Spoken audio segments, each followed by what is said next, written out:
Sabe, no mundo dos imortais, alianças são frágeis, mas as inimizades, essas parecem que são para sempre. Então, como é que grupos de vampiros que passaram, sei lá, séculos tentando se aniquilar, de repente decidem formar uma família? Parece impossível. E é por isso que hoje a gente vai mergulhar na história de um dos clãs mais complexos e sombrios das noites modernas. Uma facção que não nasceu de uma linhagem nobre, mas sim da traição, da vingança e da mais pura necessidade de sobreviver. Vamos desvendar como linhagens completamente diferentes, cada uma com sua própria maldição, se uniram para se tornar o Clã da Morte, os Hecata. Você tocou num ponto crucial. Essa não é uma história de glória, sabe? É de pragmatismo. Brutal. Nosso objetivo hoje é traçar uma cronologia que parece, sei lá, um thriller. Começa com um clã antigo de estudiosos obcecados pela morte, que são caçados e literalmente devorados por uma família de necromantes maquiavélicos, e tudo isso culmina séculos depois numa aliança forjada no desespero, quando a aniquilação total era a única outra opção. É uma saga sobre poder, conhecimento e como o medo da extinção pode forçar inimigos mortais a sentarem na mesa a mesa. Certo. Para a gente entender essa confusão toda, a gente precisa voltar no tempo. Bem antes dos Hecata, seus predecessores, o clã Capadócio. E tudo começa com o fundador deles, uma figura enigmática conhecida só como Capadócio. A origem dele já é uma história à parte, né? Ele era um sacerdote mortal que conseguia falar com os mortos. Sim, e a transformação dele em vampiro foi um evento, assim, cataclísmico. O relato diz que ele morreu brevemente durante o processo e a alma dele foi arrastada para o submundo. Lá, os espíritos tentaram aprisioná-lo. Ele conseguiu escapar, mas não inteiro. Parte da alma dele ficou para trás, fragmentada. O ser que voltou ao mundo dos vivos era diferente. E essa experiência definiu não só ele, mas o destino de todo o clã. Quer dizer que a obsessão dele pela morte não era só uma curiosidade acadêmica. Exatamente. Era uma busca, inconsciente e desesperada pelas partes perdidas de si mesmo. Ele estudava a morte para tentar se reencontrar, entende? Isso também explica a aparência dele e de muitos dos descendentes. Pálidos, frios ao toque, quase como cadáveres recém-preparados. Para ele, o vampirismo não era poder ou uma maldição divina. Era uma oportunidade de estar entre a vida e a morte. O estado perfeito para os estudos dele. E isso se refletiu na cultura do clã inteiro. Eles não eram conquistadores, eram monges, estudiosos. O centro de poder deles, em Hercias, era mais um monastério, uma biblioteca gigante, do que uma fortaleza. Precisamente. A hierarquia não era baseada em força ou idade, mas em quem detinha mais conhecimento sobre a morte. Eles eram surpreendentemente pacíficos, se tratavam como colegas numa grande pesquisa. Capadócio, o fundador, era uma presença constante, mas distante. Ele era o visionário, enquanto os filhos cuidavam do clã, fazendo aliança só para que os deixassem em paz. Mas essa paz toda escondia uma ambição que é francamente insana. Em algum momento ele encontra um viajante misterioso. Especula-se que poderia ser um profeta ou até mesmo Jesus. E ao ouvir sobre um Deus onisciente, a reação dele não foi de fé, foi de cobiça. Cobiça é a palavra certa. Ele viu em Deus a fonte de todo o conhecimento e o objetivo final dele, o projeto da sua existência imortal. Se tornou algo de uma arrogância cósmica. Ele queria encontrar Deus e diablerizar a divindade. Para quem não está familiarizado, diableria é o ato de um vampiro consumir a alma de outro, absorvendo seu poder. Ele queria aplicar esse conceito ao próprio Criador do universo. Espera um pouco. Vamos parar aqui. O plano final dele não era dominar o mundo, não era virar um rei. Era cometer deicídio para virar uma enciclopédia ambulante. O nível de arrogância aqui é inacreditável. É a ambição máxima de um estudioso levada à sua conclusão lógica e aterrorizante.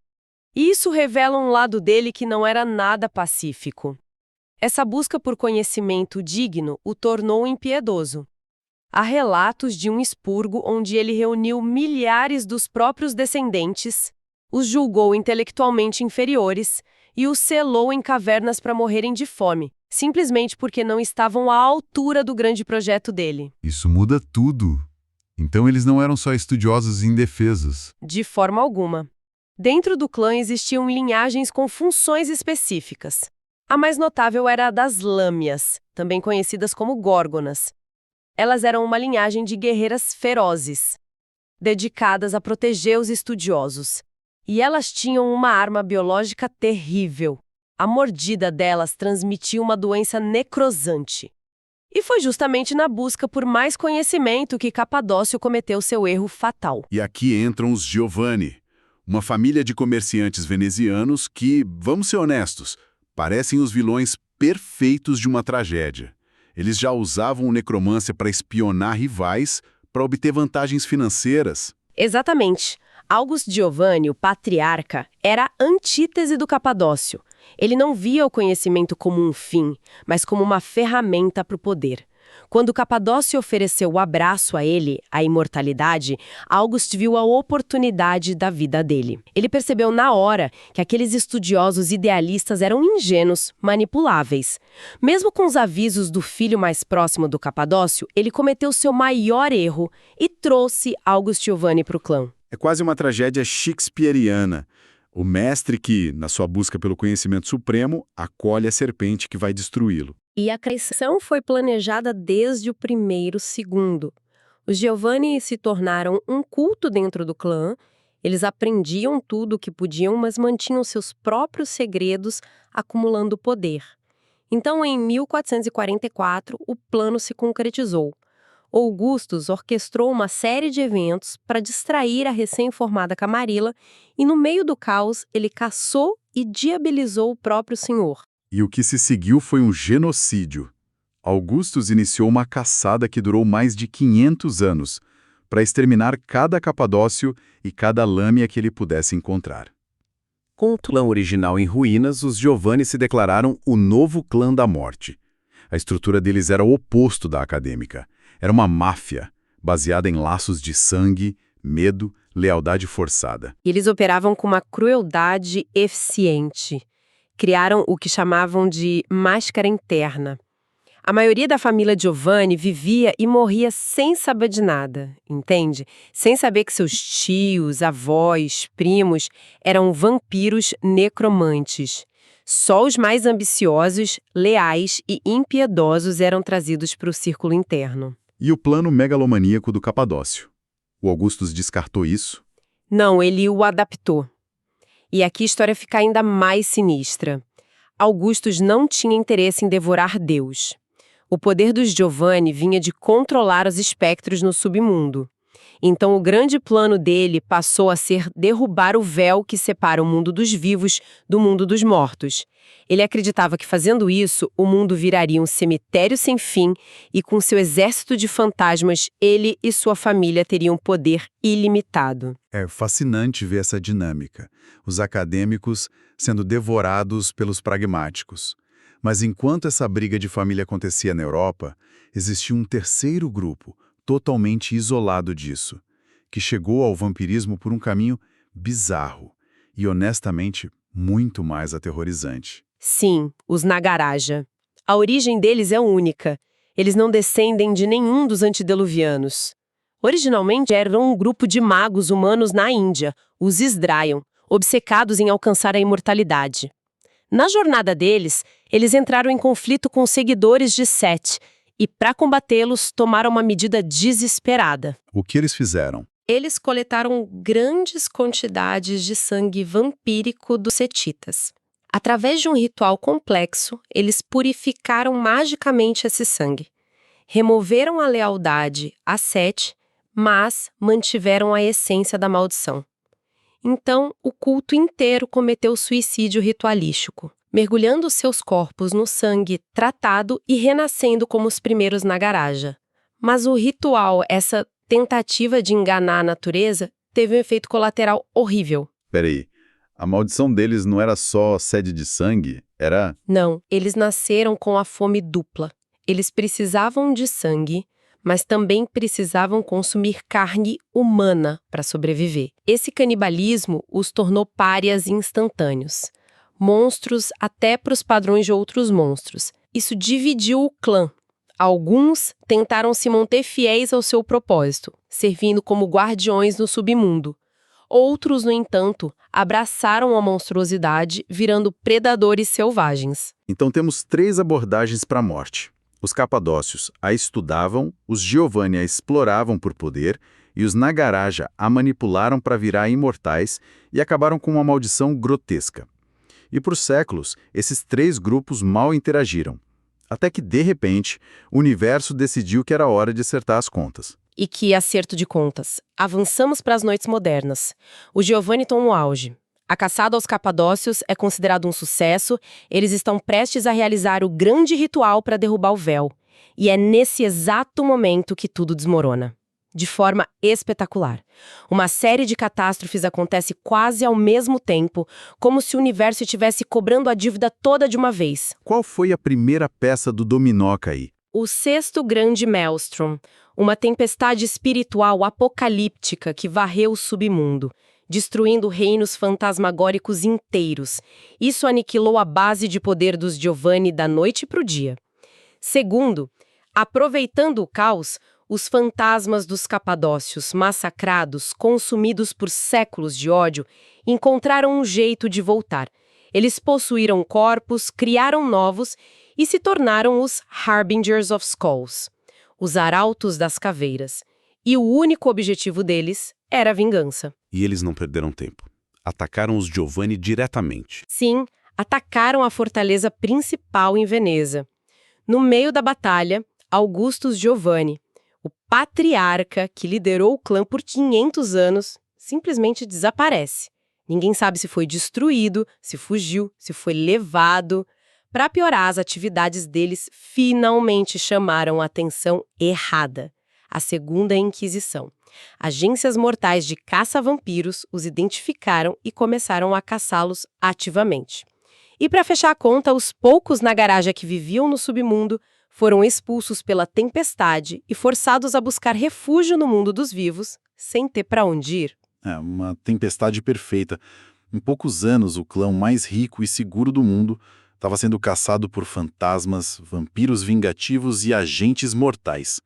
Eles estavam à beira da extinção. Exatamente. Sozinhos, eles iriam perecer. A liderança dos Giovanni, o que restou dela, percebeu que precisavam fazer o impensável. Eles convocaram uma reunião de emergência, a reunião das famílias. Mas os convidados não eram só seus aliados. A lista de convidados devia ser surreal. Deixa eu adivinhar. Os Giovanni como anfitriões nervosos, os Harbingers, os fantasmas das vítimas deles, as Górgonas que eles tentaram exterminar, os Nagaraja canibais que provavelmente apareceram sem convite e os Semed, que parecem zumbis. É isso? Você descreveu perfeitamente. Imagina essa cena. Inimigos mortais que passaram séculos se odiando, sentados na mesma mesa, não por confiança ou perdão, mas porque a alternativa era aniquilação total para todos eles.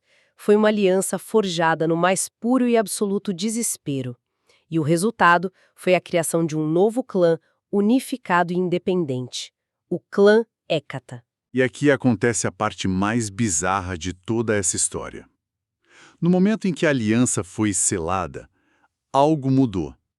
Não foi só um acordo no papel, foi... Não, foi um evento sobrenatural que ninguém consegue explicar.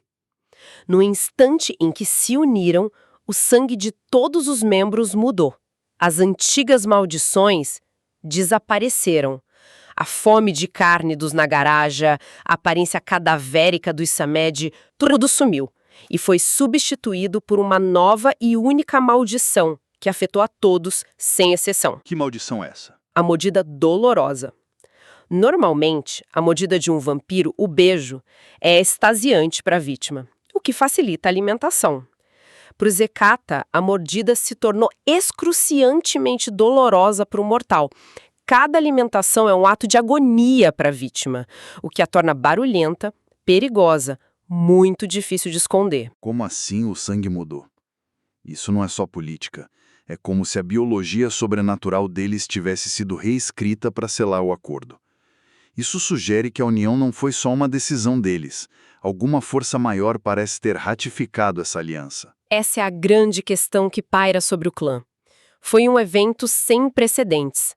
Linhagens que não tinham parentesco de sangue foram unificadas em um nível fundamental. Isso transformou os Hecata em algo novo. Um clã unificado, mas longe de ser homogêneo. Então eles não são uma grande família feliz agora. Certo. Como eles funcionam? Funcionam como uma família disfuncional e perigosa. O clã é composto por variantes que ainda mantêm traços de suas linhagens originais.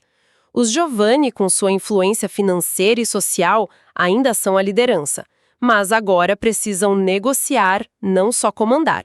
Os Harvingers ainda são espectros em corpos de vampiros, e a lealdade deles é, digamos, questionável. Eles perdoaram, mas não esqueceram. Imagino que ter o fantasma da pessoa que você assassinou como seu novo colega de trabalho deva criar um ambiente meio tenso. Extremamente. E temos os outros. Os Nagaraja, embora poucos, ainda conseguem consumir carne e podem manifestar presas aterrorizantes. As Lilin, descendentes das Górgonas, se tornaram as guerreiras do clã. A nação do sangue, os antigos Samadhi, melhoraram de aparência, mas ainda são cheios de mistérios. E vale mencionar os Laibon, um ramo africano dos capadócios que sobreviveu ao expurgo, por estar isolado, observando tudo de longe. Uau! Que jornada! De um clã de estudiosos para uma máfia de necromantes, culminando numa aliança improvável de inimigos mortais. Então, o que tudo isso significa? Para mim, a lição é que, mesmo no mundo imutável dos imortais, a sobrevivência é a maior força motriz de todas. Ela é capaz de unir os maiores adversários e reescrever as próprias leis da existência deles. E isso nos deixa com uma última pergunta provocadora. A formação dos Hecata foi marcada por essa mudança inexplicável no sangue, um evento que desafia a lógica. Isso nos força a questionar. Essa união foi só uma manobra política desesperada para sobreviver? Ou foi algo orquestrado por uma força maior, uma entidade invisível? Talvez a própria morte, vendo seus agentes em perigo, decidiu intervir e forjar um novo clã para servir aos seus próprios propósitos. O que acontece quando um clã construído sobre traição, genocídio e desespero se torna o principal agente